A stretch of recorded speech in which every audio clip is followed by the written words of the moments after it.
He's got a lower body injury, and he'll be out week to week. What does that do to your lineup? What's the loss there? Well, it's a opportunity for another player to step in, like on the back end.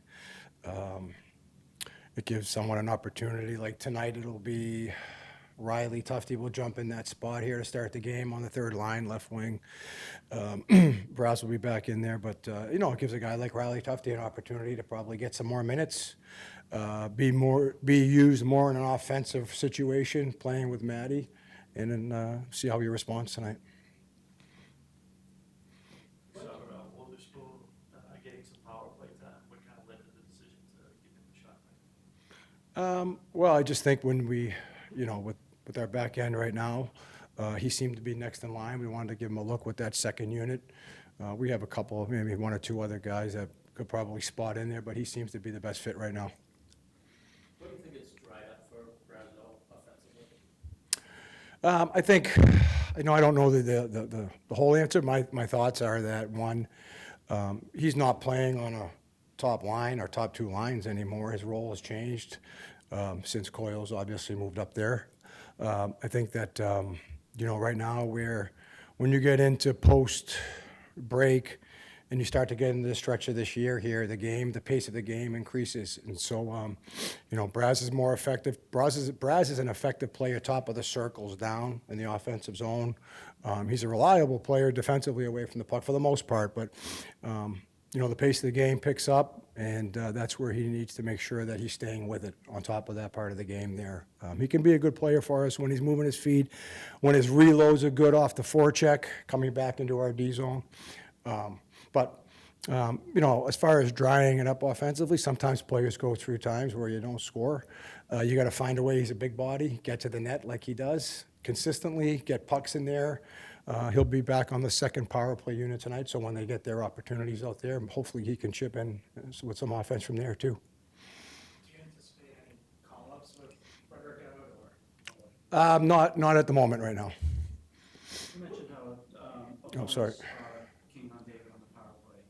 What do you see then in terms of you got to eliminate this from these two lines? Sitting on the elbow.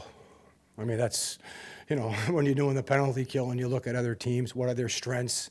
Where's the puck going? And, in the case with Pasta, typically it goes, when he's on that one-timer side, it goes over to the elbow. And, I mean, every team does a good job pre-scouting nowadays, right? They're all well coached. And so they take that away. It takes away his ability to get the puck in his hands. And so the switch, it worked well last game, I thought. It was a different kill that we saw last game, more of from a structure standpoint, but we'll go with it again tonight and see how it looks, because it still opens up Geeks on the other side for his one-timer, because he can really shoot the puck as well. So it gives us a couple of different options. Then we have the right-handed shot in the bumper as well, too. And last game, David was able to control the puck on that side coming down his forehand. He can shoot. He can slide it over. He has different options. Well, that's not the one time. Going downhill. No, it's not, but it's a dangerous shot. It's a dangerous shot. I mean, I've seen lots of power plays in my day doing the kill where, you got guys like 34 from Toronto coming downhill. You have other guys attacking on their forehands downhill. That's a dangerous shot, too, as well, especially if you have someone out in front or if you have a guy sitting on the back post. What do you want to see as a response out of the group as a whole, just coming off this particular loss? Oh, it's a big game here tonight. It's a team that, in the standings, that, we're jockeying for position against. We did a great job against Anaheim coming back and securing the point, executing late in the game. Last game, we felt we gave a point away there at the end of the game. So for us, though, the mindset here is tonight, it's against a team that we're jockeying in the standings with. We need to get 2 points tonight.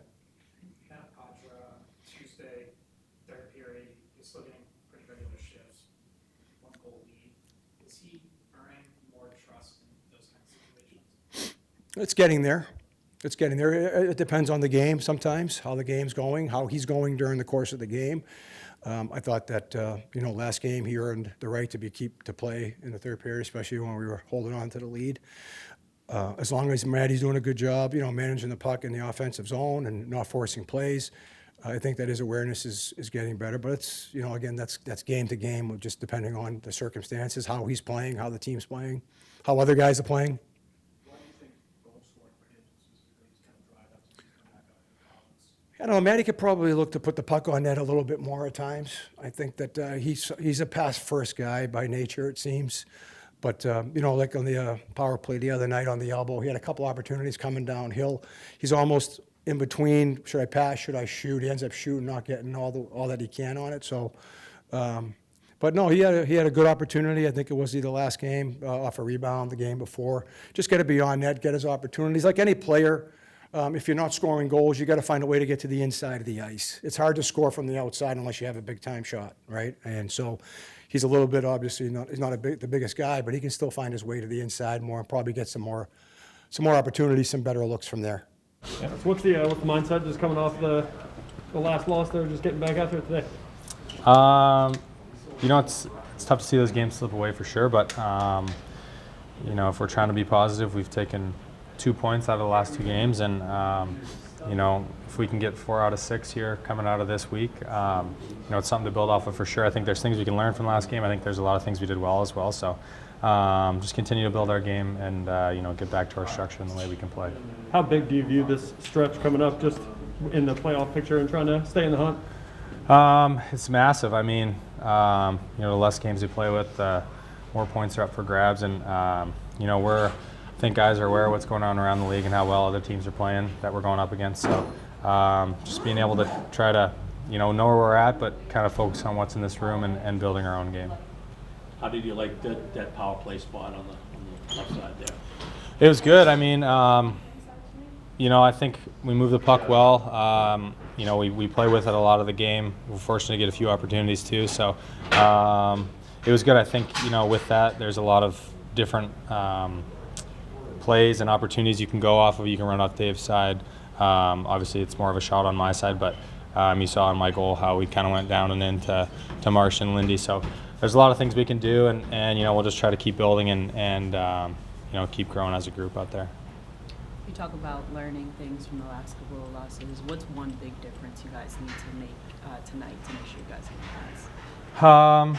I think just, closing out's a pretty broad term, but we're just seeing games kind of slip away in the third period, and being able to execute in those moments of the game when things matter a little bit more. So, I like the way we built last game, and it kind of slipped towards the end, and that's kind of where good teams like Toronto, take advantage of you. So, just try to, stick to our game for a full 60 and try to limit those mistakes, especially later in the game. Any pointers from Pasternak being in that spot? Just get open. No, it's good. I learn a lot from him. I've learned a lot from him all year, and he wants me to shoot as much as he wants to shoot too. So it's good. I'm not afraid to shoot it for sure, and just try to work with him on lanes that he sees and lanes that he likes. And I think things that are 5-on-5 kind of transfer a little bit, and sometimes it's a little bit easier with one less guy out there. So just continue to get open for him, and I think our whole group as a whole is definitely learning each other's habits and stuff like that. Have you always been comfortable with one-timers? Like, does that come naturally? Is that something you've had to work at? It's definitely something I had to work at. I feel like when I was growing up, that was like, you never really hit one-timers, and like that was the thing you did at the end of practice, and coaches left, and it was just fun to hit one-timers. But now I think the game's so fast, and you see one-timers all over the ice, not just necessarily on the power play. So then you see how important with the 1-3-1 setup on the power plays is nowadays, and elbow shots and stuff. So definitely something I had to work on. I think I still got a little bit of improving to do, but it's definitely a skill I've tried to work on for sure. That you lean on to get out of it? I think I just try to do the same thing I do all the time, is get to the net, get to the hard areas. That's where my game's at its best, is when I'm in and around the net and trying to make plays, either off the cycle or when you shoot the puck. So I think just kind of sticking with that and hopefully get a bounce going the right way. How frustrating has it been this last stretch for you? Yeah, it's obviously not been the ideal stretch for me, but I can't do anything about it now. I just got to keep looking forward and trying to find my game and get back to what I was doing. Obviously, the trade deadline is coming up tomorrow. Is it unsettling for guys like you in your position? Honestly, I haven't really thought about it too much. It's my first time ever kind of going through something like this. Obviously, in the American League, there's not too much of a worry about trade deadline or anything like that. So I haven't really thought about it too much. Like I said, I'm just trying to do whatever I can to kind of keep my game on track and help this team win. Is it all intriguing to see your name out there and that you're possibly a guy that teams want? Yeah, it's definitely different. I've had a couple buddies send me texts and stuff like that. Kind of crazy, but no, like I said, I haven't really thought about it too much. How big is it to get a win tonight and get those all of the points tonight? Yeah, it'd be huge. I mean, obviously, been a little bit frustrating these last 2 games not being able to find a way to win them, but yeah, obviously it'd be really big for us to get 4 to 6 points here coming out of the break and kind of get going here in the next month.